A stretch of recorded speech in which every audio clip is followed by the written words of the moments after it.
तो जो आपने तमाशा लगाया हुआ है, यानी कि केसेस हमारे पे, वो 3 ATC के केसेस तो मेरे में, आप पे भी शायद 2 हैं।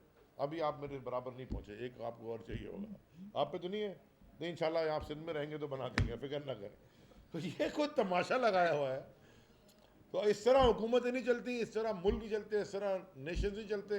लास्ट लाइन इमरान खान के ऊपर, जिस तरह कल दुनिया निकली है इमरान खान साहब के साथ, कल भी और लाहौर में भी, पाकिस्तान की तारीख में कोई ऐसा लीडर किसी ने नहीं देखा। कौम कहाँ खड़ी है, अवाम कहाँ खड़ी है, वो राजनपुर के इलेक्शन में भी पता चल गया और कोर्ट की तारीखों में भी पता चल गया। इमरान खान के ऊपर, तहरीक इंसाफ की लीडरशिप के ऊपर उनको अरेस्ट करके, उनको डरा धमका के, उनके ऊपर झूठे मुकदमे बना के पाकिस्तान की मईशत का हल नहीं निकलेगा ये। और जो उसमें एम्बिग्विटी है, देखिए हमने 11 अप्रैल को जो इस्तीफे दिए थे पाकिस्तान की नेशनल असम्बली से, वो एक उसके ऊपर हमारा था कि ये जो इलिजिटिमेट रजीम चेंज वाली हुकूमत आई है, ये हम फोर्स करना चाहते थे इलेक्शन। और अगर उन्होंने 10 महीने 11 महीने इस्तीफे नहीं एक्सेप्ट किए, अप्रैल से बैठे रहे लेके, और फिर एक्सेप्ट कर रहे हैं 17 जनवरी को और लिख रहे हैं कि हमने 11 अप्रैल को एक्सेप्ट कर लिया आपके इस्तीफे, तो ये स्पीकर जो एक्सेप्ट कर रहा है तो खुद स्पीकर बना है 16 जनवरी को। तो जब मौसूफ 16 जनवरी को स्पीकर बने तो 11 जनवरी को कैसे एक्सेप्ट कर लिए? 16 अप्रैल को अगर बने, सॉरी थैंक यू, अगर 16 अप्रैल को अगर वो खुद स्पीकर बने तो वो कह रहे हैं मैंने 11 अप्रैल वाले इस्तीफे एक्सेप्ट कर लिए अगले साल की 17 जनवरी को और पिछले साल की डेट से। यानी कि जिक्सॉ पजल भी बच्चे बनाते हैं, वो भी जरा आराम से समझ जाते हैं। तो वो सारा समझ आ गया। लेकिन ये अब सिंध हाई कोर्ट में देखिए कल क्या होता है। और आखिरी बात, जो ट्रीटमेंट हमारी लीडरशिप के साथ हो रहा है, शाह महमूद कुरैशी साहब के साथ वाइस चेयरमैन तहरीक इंसाफ, असद उमर साहब के साथ सेक्रेटरी जनरल पाकिस्तान तहरीक इंसाफ, उमर चीमा साहब के साथ ex governor, ex interior minister Punjab, senator Waleed Iqbal साहब के साथ, जुल्फी बुखारी साहब के साथ, और बाकी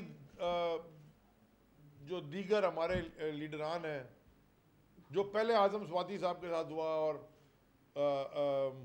गिल साहब के साथ हुआ, और जो ट्रीटमेंट हुआ, देखें जो जेल से डरता है वो खुद जेल में जाने को पेश नहीं करता। लेकिन देर आर सम, कोई बेसिक जेल में रखने के भी कवानीन है। और जो पाकिस्तान में कैदियों के साथ, मैं तो अब सियासी कैदियों की बात कर रहा हूँ, क्रिमिनल्स तो हैं वो तो हैं, जो सियासी कैदियों के साथ हो रहा है, पॉलिटिकल जो विक्टिमाइजेशन की जा रही है, उसका कोई दुनिया में अब कहीं नहीं होता। ये वो वेस्ट हमसे सीख के चला गया इस्लाम से। ये अब दुनिया में कहीं बाहर किसी मुल्क में नहीं कर सकते, वेस्टर्न कंट्री में जो आप यहाँ कर रहे हैं। कपड़े नहीं बदलने दे रहे, खाना नहीं दे रहे, मिलने नहीं दे रहे। ये कुछ जेल के कवानीन है, जेल में रखने के भी।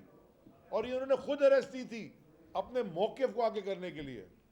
तो मेरी आपसे, ये जो रजीम चेंज वाले डाकू बैठे हुए हैं, ख़ास तौर पर राना सनाउल्लाह, मैं इनको कहना चाहता हूँ कि दुनिया गोल है।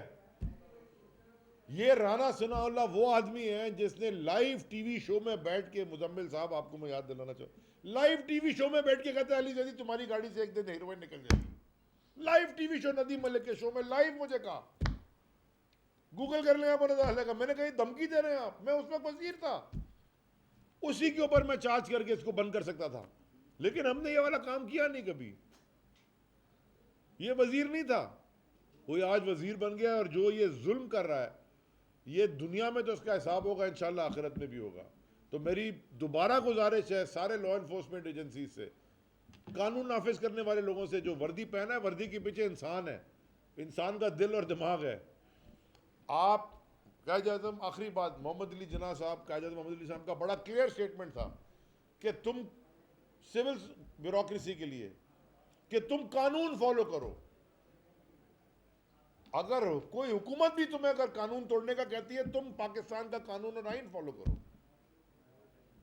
इस्लाम तक ये कहता है कि अगर आपके वालिदैन आपको इस्लाम के खिलाफ करें तो आप उनकी नाफरमानी कर सकते हो, उस इशू में कि वो आपको इस्लाम के खिलाफ लेके जाए। अगर कोई गलत काम करने आपको कहे तो ये कानून के तहत चलते हैं सारी ममालिक। सुप्रीम कोर्ट ने का जो फैसला आया उस एक्सपेक्टेड था, क्योंकि आर्टिकल 105 आर्टिकल 105 जो कॉन्स्टिट्यूशन का है, पाकिस्तान आईन है पाकिस्तान का, उसमें कोई एम्बिग्विटी है नहीं। वो बड़ा क्लियरली कहता है, सफाई से कहता है कि जब असेंबली डिसॉल्व होती है तो 90 दिन बाद इलेक्शन होते हैं।